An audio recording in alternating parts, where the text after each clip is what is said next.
What's up, guys? On to another question. How do I read water, like without electronics? This one is probably could be one of my most fun videos, or my most exciting videos for me, at least, to talk about. I don't know if y'all like it, but I love, this is the part of fishing that I grew up doing, is reading the water. I think it's probably the one thing that we did back in the day. And I say back in the day, a lot of electronics are taking over on doing this. However, I still think reading the water is a big deal. I think it's a giant deal. And here's why.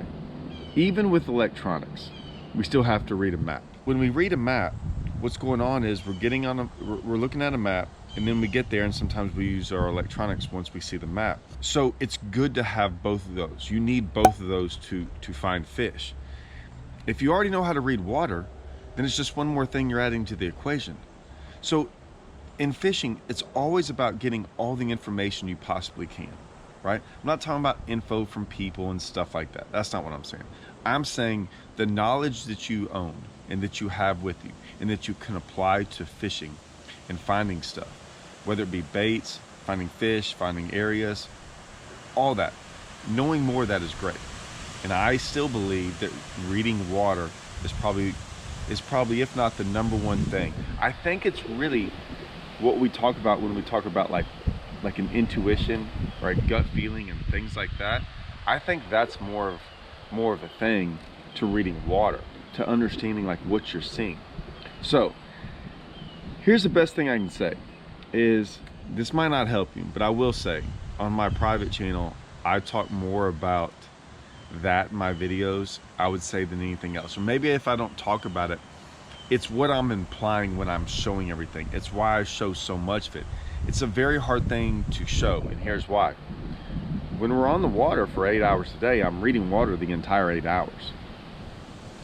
And chances are, most of that time, 90 to 95% of that time, is reading water that's unproductive, okay?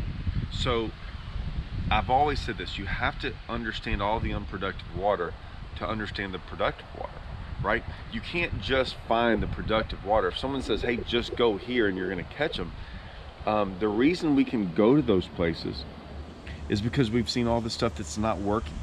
And that's a big deal. Like knowing the stuff that, it's almost like a, hey, I know I'm interrupting my own video. Here's the thing.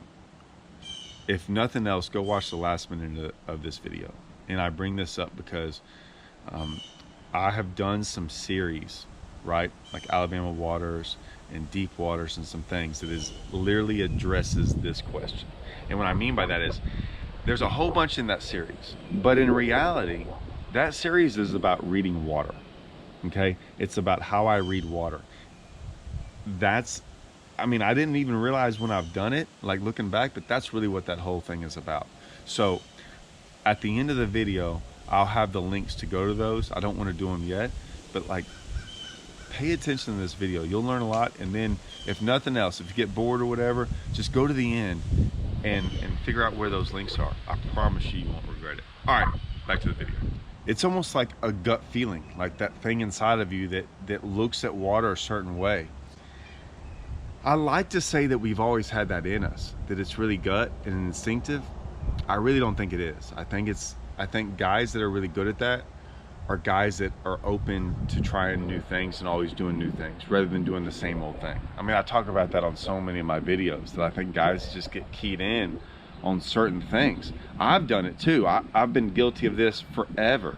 And then as I've slowly fished more and more lakes, I've gotten better at being able to adjust and to try new things. And usually when you try new things, you start broadening your horizons. With that being said, what do I look at when I'm looking at like reading the water? I mean, obviously I'm taking into consideration all the different times of the year, right? So I understand like bass movements and things like that. But what I've realized is that, man, every bite tells me something, okay? So this is crazy because someone asked me like, is fishing luck? Or like, what do you look at, when this happens? Well, it's crazy. This is what I'll look at. Like one bite going down the bank usually tells me this. How deep was it? How deep was I when I caught it? How deep was it when it bit? Am I on a flat? Right? So am I on flat water looking at really flat water? Like, so am I in 4 foot throwing at 1 foot? Because there's a big difference between being in 4 foot throwing at 1 foot and being in 12 foot throwing at 1 foot. It's a big difference there. So not only am I looking at that, what did it bite? Did it bite a top water? Did it just bite a slow moving bait? Whatever. Was it by something? If it was by something, was it truly using that? Right? Because was it truly on something, or was something around and it was just kind of swimming around? That matters, right? What kind of vegetation is in the water? Was there shade there? Is it sunny? Is it cloudy? Right? What's the water temp? Is the wind blowing on it? Is the wind not blowing on it? Does it matter, do you think, if the wind's blowing on it or not? Right? Does it matter? Do you really think it was out of the shade, or did it just so happen to be in shade? Right? I can go on and on and on. Right? I will, in my last private video, the next episode I'm doing is about the fish in the springtime, and there were cypress trees everywhere, and the banks did all kinds of different things, and there was these bushes in the water, and there's bushes all in the water, but there was a certain way the bushes were presented in the water with the cypress trees and how far they stuck out. Like, there were certain bushes that were further out, those weren't any good. You had to be in like 6 inches water deeper, and all of a sudden, if you could find that, you could find a big one. It was a way to read water. Now, the first bite I got in practice for that event, I didn't really pay much attention to it. I mean, it was a 7-pounder. I understood it was a big deal. I understood that was crazy. But I didn't put everything else. I mean, I put some of the pieces together. I realized that I was a little bit deeper. I kind of realized that there were some bushes around, but it wasn't like my main focus. I honestly didn't pay much attention until I kept on fishing and never had another bite like that for a long time. And so I was like, well, was that random? No, most of the time they're never random. I found out it was not random, okay? And as the practice progressed, and although I didn't fish much in that area again, I eliminated enough of the water, okay, around it to understand maybe what this was about. So when the first day of the tournament started, I actually saw some places that looked like that. So I'm like, I'm just gonna go there, right? I picked really small sections and like, I'm just gonna go there day one and see, and then I'm gonna go from there. And I did, and then it started materializing into what I knew now was a pattern, and I was like, I got it. I wouldn't say that's intuition and gut. It's a little, it looked like a gut, it felt like a gut feeling, but really I was using everything in my disposal. So I'm looking at when I get a bite going down the bank, and I do consider that different. I consider that reading water. I don't consider reading water out there deep. When I'm going down banks and stuff, I look at it all, like the entire lake. So I got this entire lake I'm looking at, or an entire creek. Kind of depends on if you're main lake or creek. But we'll start in the creek first. If I'm looking at a creek, I'm gonna look at that creek in a whole bunch of different sections, right? You got the front of the creek, and you got the back of the creek. You got the middle of the creek, how it bends, the fingers off of it. Is it points? Is it creek channel bends? Like, whatever it might be. And I'm gonna start slowly dissecting every part of that creek if I get a bite on it. And like I said, then all that other stuff I talked about, I'm gonna think about all those things when I get my first bite in there. And I'm not gonna change what I'm doing, not yet. Like I said, I learned so much about when I caught that 7-pounder. I learned a lot because I didn't catch anything after that. So I started eliminating things, right? So I caught it around cypress trees. I realized that cypress trees, not that they had nothing to do with it, but not every cypress tree is the same. So that was the deal. I understood that where I was in the creek didn't matter, okay? In the sense of, now it mattered only because parts of the creek looked like that, but it didn't matter that it was in the front or the back. I thought it was a little bit deeper there. And I was like, well, how am I gonna, I can't look at a map and tell that it's 6 inches deeper. That's where the bushes came in. The bushes were growing in water that were a little bit deeper, and there were bushes everywhere, but they were bushes close to the cypress trees. If bushes came out from the cypress trees, it wasn't deep right there, right? So I started putting all these things together from not catching fish. And then when I caught one more fish, like that day one of the tournament, and it was exactly where I thought it should be, I was able to run more things. Same thing. So that creek, I'm going to dissect it all and look at it and take every little piece I can, every information I can, no matter what it is. I don't know if they all matter, but I'm going to act like they all matter at first. The more I fish, right? So if I'm fishing, say, a dock, right? Or stumps down a bank, and I get bit on the first stump or the second or third or whatever, and then I go hit 40 more stumps. It might not be necessarily a stump thing, right? It's not like every stump's gonna have them. Why was that stump different, right? So then I go think back about why I caught that fish off that stump. Was there a little bit deeper water leading up to that stump? Was that stump bigger? Was it hollowed out underneath, right? Could I see that stump better than the other stumps? Like, was it sticking out? Was it smaller? Was it bigger? Was it closer to the bank? Was it close to a boat dock? Right? I mean, what was it about that stump that was a little bit different than all the rest? And that's how I read water. All the stumps I don't get bit on from there on out, I'm still gonna hit them all for a while, right? But usually all of a sudden you get another bite. Usually those two fish relate to each other really well, way more than you think. Now, the hard part is figuring out how they relate, okay? Once you get 3 or 4 of those down in a day, you can start driving around that creek and almost start pinpointing your spot. It happens on points, like certain points will look like that way. Certain channel swings will look that way, whether it be a channel swing thing, a point thing. It might just be a bank that has nothing on it. It might be a bank that has overhangs or shade. It's all that stuff. I'm then able to start driving around a lake and just looking at things and going, let's try that.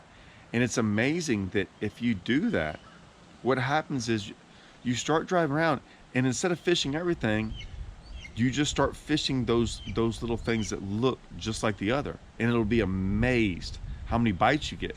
Now, the difference is it's not 100% in the sense of sometimes you run out of the lake, in the sense of you run out of stuff in the lake that looks like that. And then you'll get really dialed into like, okay, it can only be a main lake, and it's going to be from this section of the lake for the next 4 miles in that section, right? Or this section of the creek for 400 yards, and then no more else like that. And maybe the next creek doesn't look like that, right? And so, but you realize that every creek probably has something in it where you can get bit. They don't have to look the same, but every creek will probably have that. And your job is to figure out that in that creek what that is, or on the main lake what that is, or the points, or whatever it might be. And then you go searching for that. Now, the problem with this is, as I do this, I'm one of those guys that gets very, very, very dialed in, like super dialed in. I get so that I want to drive the entire lake looking for all that stuff, because I want 45 spots. What's amazing is when I do that, everyone's like, how did you find all this stuff? I'm like, well, I just drove up and down the lake looking at the bank, looking at things, whether it be trees on the bank. I mean, I can't tell you how many times like willow trees will only grow in a certain ditch over here on the bank, or certain trees, or the hill, the landscape around, like the dirt, like the color, the rocks. I mean, if you're on a rock lake, we all talk about big rock, chunk rock, baseball sized rock, pea gravel. I mean, it doesn't really, all those things come into play. And so, especially like on rock lakes, you can drive around rock lakes and like really pinpoint it a lot of times. Like I said, it's good when you get it dialed in. Getting dialed in though could be the coolest thing in the world, and it's usually really cool that day. Sometimes another day. The problem is that so many times on rock lakes they change. And if you get so dialed in, you're running that pattern, and that pattern isn't as good, or they're moving to a different little pattern, and you stopped. It's hard to switch. because usually when you get so dialed in on something, it's hard to switch that way. So I caution you that during the day it's fine, but if you go out there multiple days, be careful, because they will change on you. And as you're running spots hour after hour, all you had to do is go do something different, and usually whatever it is, then you can start running that pattern. But yeah, I try to figure out how to get bit. I go fish everything at first. I try to figure out how to get bit off reading water or reading off the bank. A lot of times I just go. Start in the morning time, guys. I said it on my last video about topwater fishing. Start in the morning. Get out there early, run the bank with the topwater. It's your best bet at finding fish down a bank, right? That to me is reading the water. And then you can start looking at the water, the bank, what's on the bank, everything around it. That's what I usually do. And this is, like I said, I can go way more in depth, and in my private videos, I go way, like almost all my series. I would say my number one thing in those series, people get a lot of techniques and all these different things, but in those series, what they usually see, and I've done it with Alabama waters too, and deep waters, so you can go look at those videos as well. It's a lot of like reading the water. Reading the water is what I'm trying to get y'all to look at, right? It's not so much the everyone wants to look at the techniques and stuff, and I get it. But really, if you're watching those videos, it's about understanding and reading the water. It's literally what this whole question is about. So I suggest y'all go check out those videos. And if y'all haven't looked at them, go check out those series. Those are series I think that I've spent a lot of time on, worked really hard on them, and I think by far they're the best learning stuff about fishing that you could ever watch on YouTube. That's my opinion. Anyways, go check those out. All right, see you again, maybe tomorrow, for our next question and video. See you guys.